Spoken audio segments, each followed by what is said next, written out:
mahasiswa program studi bimbingan dalam Konseling Islam. Saya di sini semester 4. Pada kesempatan ini saya akan menjadi fasilitator dalam kegiatan bimbingan kelompok ini. Peran saya di sini adalah membantu teman-teman untuk berdiskusi, berbagi pengalaman dan saling belajar, bukan untuk menghakimi dan menilai. Di sini bimbingan kelompok ini adalah suatu kegiatan yang dilakukan secara bersama-sama untuk membahas suatu topik tertentu dengan tujuan membantu anggota memahami diri dan lingkungan melalui interaksi kelompok.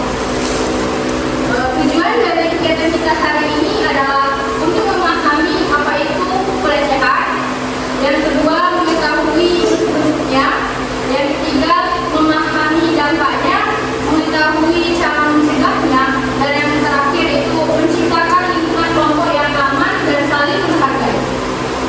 Sebelum itu saya akan menyampaikan asas-asas dalam bimbingan kelompok ini.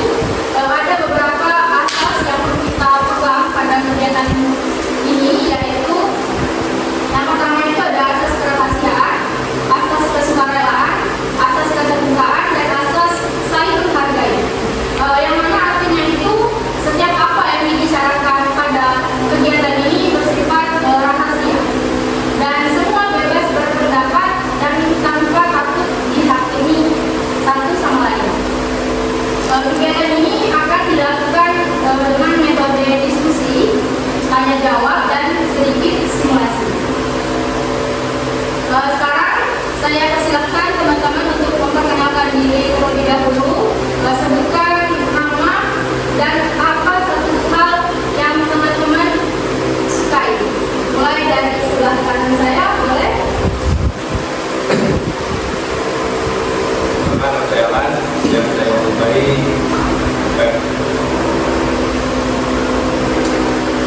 Kenalkan, nama saya Muhammad Ardi, yang saya sukai makan. Nama saya Rahmanulita, yang saya sukai bercini. Nama saya Muhammad Ardi, yang saya sukai mungkin. Kenalkan, nama saya Rahmanulita, yang saya sukai kerja. Kenalkan, nama saya Fajar Al-Qutubi, bukan sesuai video.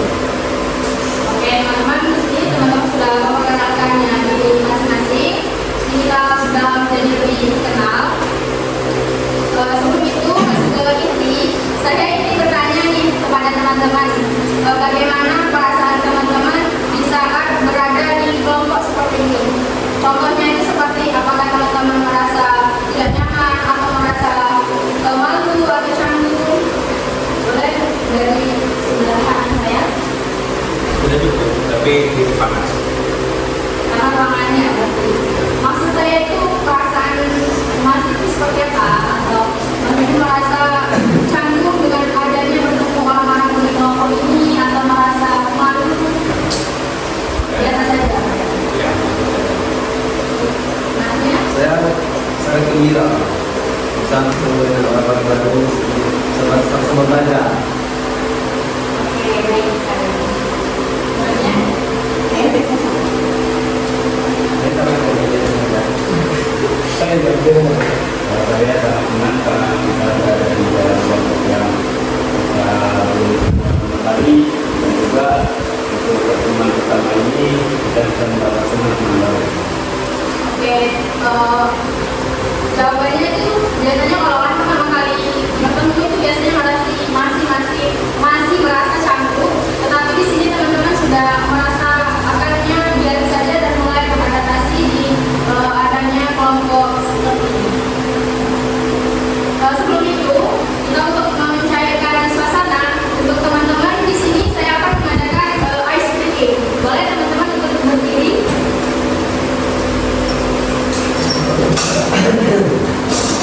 Oke, di sini saya akan membantu ice breaking-nya. Itu boleh tangan teman-teman di depan. Oke, saya akan menyanyikan. Oke, nah, boleh teman-teman untuk mengikuti ya. Buka tutup tangan. Buka tutup tangan lagi. Gulung-gulung di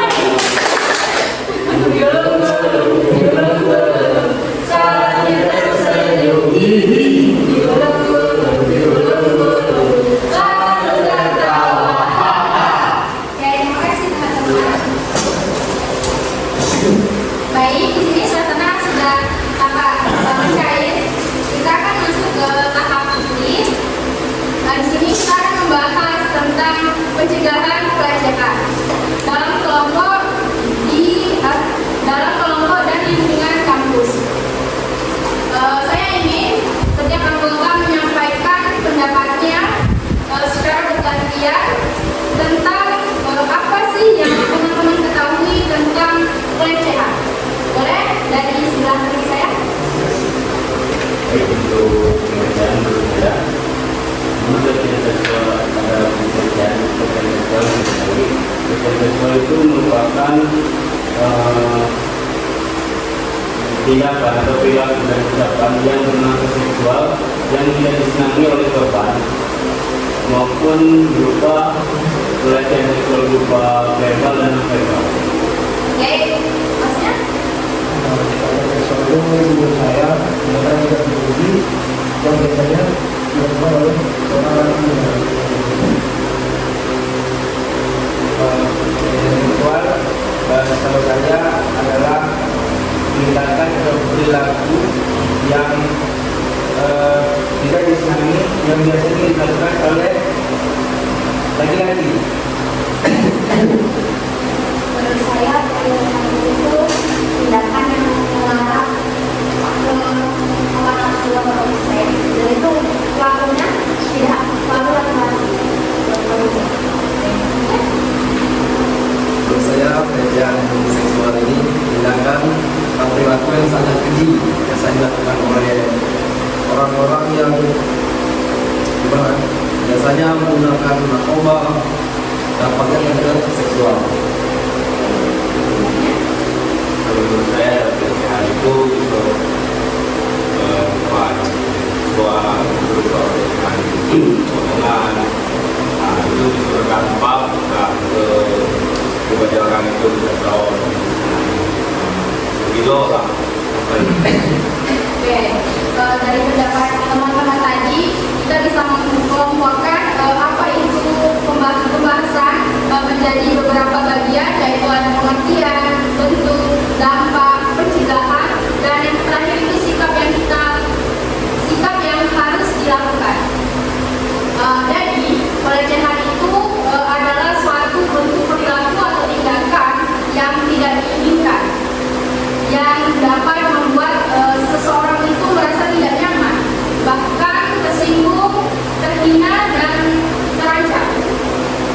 Pelecehan dapat terjadi dalam beberapa bentuk, yaitu ada pelecehan yang pertama itu ada pelecehan verbal.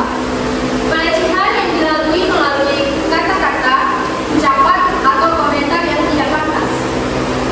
Seperti contohnya mengejek fisik seseorang, mengatakan bahwa dia itu hitam sekali, atau gendut sekali, atau kurus sekali. Contohnya seperti itu ya teman-teman. Dan yang kedua ada komentar bernuansa seksual, siulan atau panggilan tidak sopan, candaan yang merendahkan.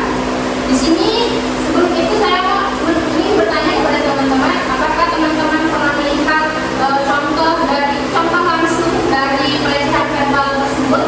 Teman-teman ini menjadi korban atau melihat atau pelaku? Boleh teman-teman menceritakan sedikit secara singkat saja dari sebelah kanan saya, boleh? Maksudnya itu apakah Mas itu pernah melihat orang itu melakukan pelecehan kepada korban atau menjadi pelakunya sendiri, atau pernah menjadi korban? Kalau pernikahan itu kita tengok di lingkungan kita lah, banyak kawan-kawan yang sering ngomong kiu-kiu cewek lah, manggil-manggil cewek itu. Nah, itu aku pernah jadi bapak juga. Kalau bingung dengan yang lewat itu jalan, tidak tahu lah siapa orang. Oke, boleh dari Mas yang tengah. Kalau saya pelaku pernah, korban pernah, tidak pernah. Jadi nih, contohnya nih, kamu menjadi pelaku. Seperti apa? Hal seperti apa yang kamu lakukan? Seperti contohnya waktu itu lagi di kelas. Nah ini teman saya sebenarnya kan kulitnya agak sedikit gelap. Nah ini jadi saya bukan saya yang mengejek, tapi saya yang mengejek. Berarti pelecehan kelas dong. Ya. Oke. Oke, dari beberapa contoh dari teman-teman tadi itu bentuk dari pelecehan ya teman-teman. Itu biasanya kadang kita menganggap hal itu sebagai hanya bercandaan biasa, tetapi belum tentu bagi orang yang menerimanya itu bisa membuat hatinya itu sangat sakit, bisa membuat mentalnya menjadi down atau bisa membuat dia menjadi insecure. Lanjut ke pelecehan yang kedua yaitu non-verbal. Pelecehan yang dilakukan tanpa kata-kata melalui gestur atau tindakan langsung. Seperti contohnya itu tatapan mata yang tidak pantas, gerakan tubuh yang bernuansa seksual, dan yang ketiga itu pengirimkan isyarat atau ekspresi yang melecehkan. Di sini teman-teman saya lanjut ingin bertanya kepada teman-teman, apakah di sini teman-teman pernah melihat pengalaman seperti ini atau menjadi korbannya atau menjadi salah pelakunya atau pengalaman pribadi teman-teman? Ada dari banyak pernah menjadi korban. Pelecehan bagaimana? Yang saya mengajar, saya mengajar di Unpage, yang saya mengajar lagi, bapak-bapak muda ini selalu memantau saya. Jadi, orang itu sifat bagaimana? Was-was. Apa tindakan yang aku lakukan di saat dari saya merawat RT?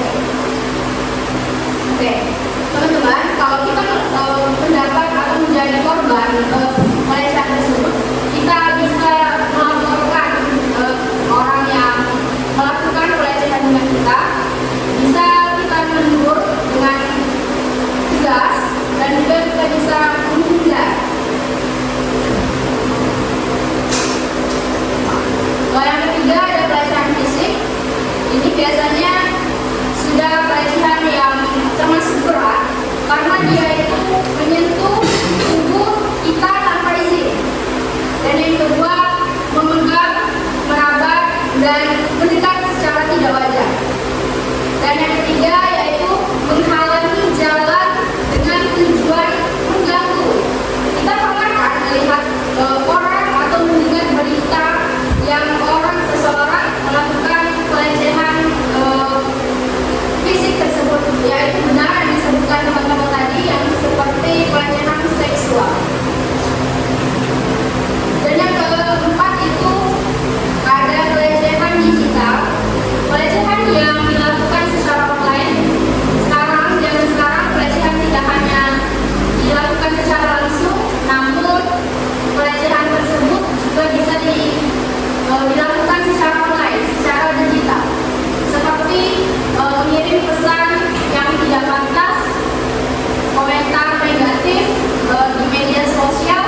kita terima. Oleh karena itu, penting bagi kita semua untuk saling menjaga perasaan seseorang dan pentingnya bagi kita untuk menghargai teman-teman kita. Pencegahan bisa dilakukan dengan menjaga batasan, komunikasi asertif, dan saling menghargai sesama teman, sesama sosial lain. Di sini sebelum itu saya mau bertanya kepada teman-teman, menurut kalian kapan sebuah candaan itu bisa berubah menjadi pelecehan? Boleh maksudnya yang menjadi?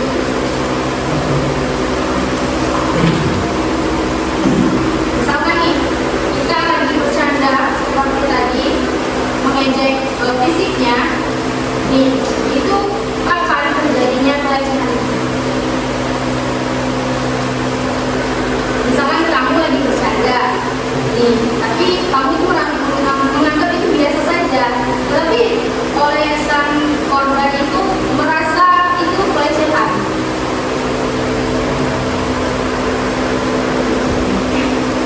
Boleh kepada Fajar? Kalau menurut saya pernah mengalami di mana ada seorang yang melakukan pelecehan yang sering membeda-bedakan warna kulit, yang sering yang itu baru beberapa minggu yang lalu sering membedakan yang mana kita lagi bercanda. Kita lagi bercanda nih, terus tiba-tiba si pelaku ini melukis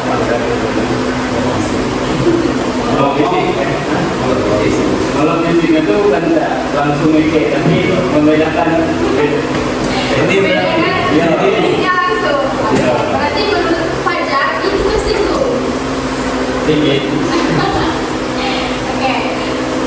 Bagaimana cara teman-teman menegur sang pelaku jika terjadi seperti yang Fajar omongkan tadi? Boleh?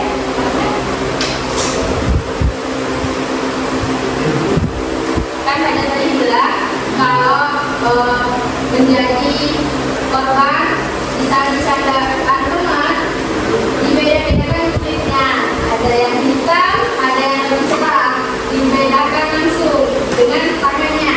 Bagaimana menurut kamu cara menegur sang pelaku ini? Menurut saya cukuplah sebagai sesama manusia kita pernah apa yang diciptakan itu yang jangan membanding-bandingkan. Oke, teman-teman, cara kita untuk menegur teman kita atau sang pelaku itu bisa menegurnya secara tegas, tetapi tetap menjaga harga diri kita dan menjaga diri kita. Seperti yang dilakukan oleh Rahma, yang terjadi oleh Rahma, itu digodain bapak di saat mengajar mengaji. Di situ beliau sedang mengambil tindakan yang bagus karena dia langsung melaporkan kejadian tersebut ke Pak RT, atau itu bisa kita laporkan ke yang berwajib. Ya, teman-teman. Misalkan di jalan seperti di patroli Kata Alam, kita bisa menegur langsung orang tersebut dengan tegas, atau kita langsung menghindar saja. Karena kalau menghindar untuk event calling, kalau dia belum mendekatkan dirinya kepada kita, kita langsung menghindar saja. Oke? Baik teman-teman, tidak terasa kita sudah sampai di akhir kegiatan bimbingan kelompok hari ini. Dari kegiatan kita ini dapat memahami bahwa pelecehan dapat terjadi dalam berbagai bentuk, dampaknya itu sangat serius, pencegahan perlu dilakukan bersama, dan lingkungan yang aman adalah tanggung jawab kita semua. Saya ingin di sini sebelum mengakhiri, di sini saya ingin mendengar pesan dan kesan dari teman-teman. Boleh dari Fajar menyampaikan pesan dan kesannya terhadap kegiatan bimbingan kelompok pada hari ini.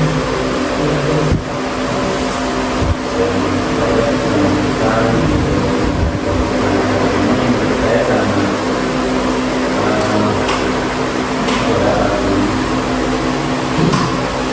sangat happy karena kita mengetahui bagaimana cara menghindari cara kita menghindari waktu untuk tidak mengenai pelecehan seksual dan pelecehan apapun itu dari ini kita mengetahui kita menghindari.